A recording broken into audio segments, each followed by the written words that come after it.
సామాజిక అస్త్రం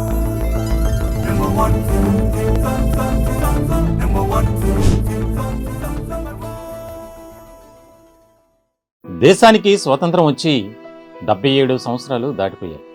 ఎందరో మహానుభావులు మన ప్రజాస్వామ్య దేశంలో మంత్రులుగా, ముఖ్యమంత్రులుగా, ప్రధానులుగా బాధ్యతలు స్వీకరించి తమదైన శైలిలో పరిపాలించారు. వందల కొద్ది నాయకులు ముఖ్యమంత్రులుగా పనిచేసినప్పటికీ ప్రజల గుండెల్లో చిరస్థాయిగా నిలిచిపోయి తమకంటూ ఒక చరిత్రను సృష్టించిన వారు వేళ్ల మీద లెక్క పెట్టగలిగినంత మంది మాత్రమే. వారిలో అత్యంత ప్రముఖుడు డాక్టర్ వైఎస్ రాజశేఖర రెడ్డి. నమ్మిన సిద్ధాంతాలకు కట్టుబడి పదవి ఉన్నా లేకున్నా జీవితాంతం ఒకే పార్టీలో ఉన్న వ్యక్తి డాక్టర్ వైఎస్ రాజశేఖర రెడ్డి. నేడు రాజశేఖర రెడ్డి గారి వర్ధంతి సందర్భంగా నెంబర్ 1 న్యూస్ అందిస్తున్న స్పెషల్ స్టోరీ.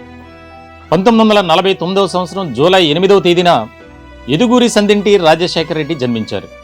2009వ సంవత్సరం సెప్టెంబర్ 2వ తేదీన జరిగిన హెలికాప్టర్ ప్రమాదంలో ఆయన మరణించారు. ఆయన మరణం కోట్లాది మంది ప్రజల గుండె కోతకు కారణమైంది. వందల సంఖ్యలో ఆయన అభిమానుల గుండెలు ఆగిపోయాయి. డాక్టర్ వైఎస్ రాజశేఖర రెడ్డి 2004 నుండి 2009 వరకు ఆంధ్రప్రదేశ్ 14వ ముఖ్యమంత్రిగా పనిచేశారు. రాజశేఖర రెడ్డి కడప నుండి 1989, 1991, 1996, 1998లో జరిగిన లోక్సభ ఎన్నికల్లో గెలిచి 4 సార్లు ఎంపీగా ఎన్నికయ్యారు. పులివెందుల అసెంబ్లీ నియోజకవర్గం నుంచి 1978, 1983, 1985, 1999, 2004, 2009 సంవత్సరాల్లో జరిగిన అసెంబ్లీ ఎన్నికల్లో ఎమ్మెల్యేగా ఎన్నికయ్యారు. మొత్తంగా ఆంధ్రప్రదేశ్ శాసనసభకు 6 సార్లు ఆయన ఎన్నికయ్యారు. డాక్టర్ వైఎస్ రాజశేఖర రెడ్డి తన రాజకీయ జీవితంలో పోటీ చేసిన ప్రతి ఎన్నికల్లోనూ గెలిచారు. వాటమి అంటే ఏమిటో ఆయనకు తెలియదు. ఎందుకంటే ప్రజలు అంతగా ఆయనను అభిమానించారు, ఆదరించారు. అందుకే చరిత్రలో ఓటమిరుగని నాయకుడిగా వైఎస్ నిలిచారు. డాక్టర్ వైఎస్ రాజశేఖర రెడ్డి వైద్య విద్య పూర్తి చేసి ప్రజలకు సేవ చేయాలనే సంకల్పంతో రాజకీయాల్లోకి అడుగుపెట్టారు. మొదటిసారి ఎమ్మెల్యేగా గెలిచినప్పటి నుంచే ప్రజల జీవితాల్లో మార్పు తీసుకురావాలని భావించారు. అదే తన జీవిత లక్ష్యంగా రాజశేఖర రెడ్డి రాజకీయ జీవితం కొనసాగింది. 1999లో ప్రతిపక్ష నేతగా నియమించబడ్డ రాజశేఖర రెడ్డి 1475 కిలోమీటర్ల దూరం పాదయాత్ర చేసి ప్రజా సమస్యలు విని తన గుండెల్లో దాచుకున్నారు. ఆ పాదయాత్రే ఆయనను ప్రజలకు అత్యంత దగ్గర చేసింది. 2004లో ప్రజలు ఆయనకు అధికారం అప్పగించారు. డాక్టర్ వైఎస్ రాజశేఖర రెడ్డి ముఖ్యమంత్రిగా అయిన తర్వాత రైతుల కోసం ఉచిత విద్యుత్, ఆరోగ్యశ్రీ, జలయజ్ఞం వంటి పథకాలు ప్రారంభించారు. పేదరికం తగ్గించడం, రైతు ఆత్మహత్యలను ఆపడం, ఉచిత విద్య, వైద్యం ఇవన్నీ ఆయన పాలనలోనే పెద్ద ఎత్తున జరిగాయి.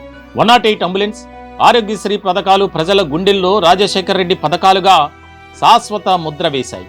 నిత్యం పేద ప్రజల సంక్షేమం కోసం ఆలోచించడం, తనను నమ్మిన వారి కోసం ఎంత దూరమైనా వెళ్లడం రాజశేఖర రెడ్డి ప్రత్యేక లక్షణాలు. ఈ లక్షణాలే ఆయనను ఒక విలక్షణమైన నాయకుడిగా, పేదల పక్షపాతిగా నిలబెట్టాయి.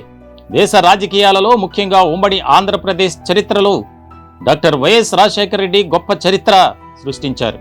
పార్టీలతో సంబంధం లేకుండా లక్షలాది మంది అభిమానులు ఆయన సొంతం. ముఖ్యంగా బడుగు బలహీన వర్గాలలో ఆయన చేర్పలేని, చెరిగిపోని అభిమానాన్ని సంపాదించారు. అందుకే ఆయన మరణ వార్త విని అనేక మంది అభిమానుల గుండెలు ఆగిపోయాయి. ఒక నాయకుడు మరణిస్తే వందల కొద్ది అభిమానులు గుండెలు ఆగిపోవడం బహుశా చరిత్రలో అదే తొలిసారి, చివరిసారి కూడా. నాటి ఉమ్మడి ఆంధ్రప్రదేశ్కు 2009 సెప్టెంబర్ 2వ తేదీ ఒక దుర్దినం. రచ్చబండ కార్యక్రమానికి బయలుదేరిన నాటి ముఖ్యమంత్రి రాజశేఖర రెడ్డి హెలికాప్టర్ ప్రమాదంలో మరణించడం దురదృష్టకరం. నాటి ఉమ్మడి ఆంధ్రప్రదేశ్, నేటి తెలుగు రాష్ట్రాలు ఒక మహోన్నత వ్యక్తిత్వం గల నాయకుడిని, పేద బడుగు బలహీన పక్షపాతిని కోల్పోయాయి. డాక్టర్ వైఎస్ రాజశేఖర రెడ్డి గారి మరణం కోట్లాది మందికి కలిగిన నష్టం, దుఃఖం. భౌతికంగా రాజశేఖర రెడ్డి గారు మన మధ్య లేకున్నప్పటికీ పేదల గుండెల్లో ఆయన ఎప్పటికీ చిరంజీవే. జననేత స్వర్గీయ వైఎస్ రాజశేఖర రెడ్డి గారికి ఘన నివాళులు అర్పిస్తుంది నెంబర్ 1 న్యూస్.